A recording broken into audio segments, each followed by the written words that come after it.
Hello mga kaulam! Ikalabing-tatlong araw nga ng Ramadan at nagtorta ako ng talong na grant tuloy ang aking wish na makakain ng tortang talong at pritong parrot fish. Medyo may dugo-dugo pa nga ng kaunti dahil medyo hilaw pa pala.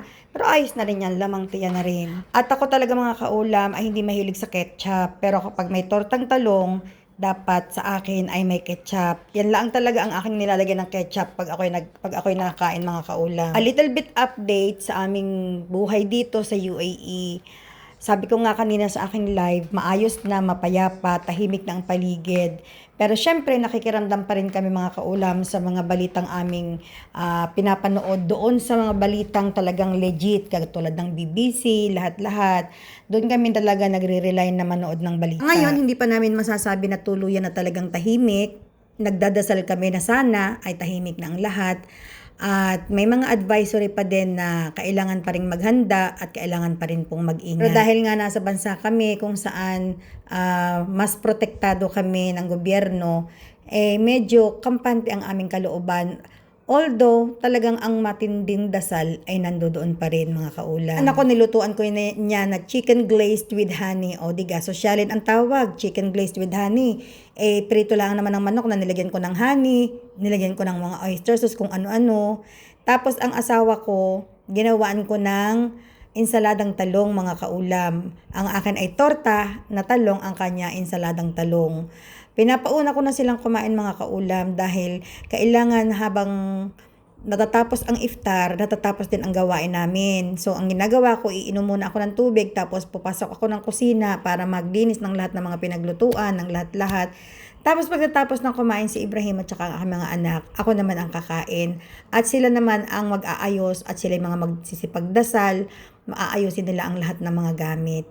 So, habang natatapos ako, natatapos din sila ng dasal, natatapos din silang asikasuhin ng kanilang mga sarili. Pagkatapos ko naman kumain, ako naman ang mag-aayos ng aking sarili para sabay-sabay din kami halos na natatapos ng trabaho. Gusto ko lang sanang makiusap doon sa ibang mga Pinoy, sa iba nating kabayan. Huwag naman po tayong mag-upload ng mga videos, ng mga photo na hindi naman ho totoo na nangyayari dito sa UAE.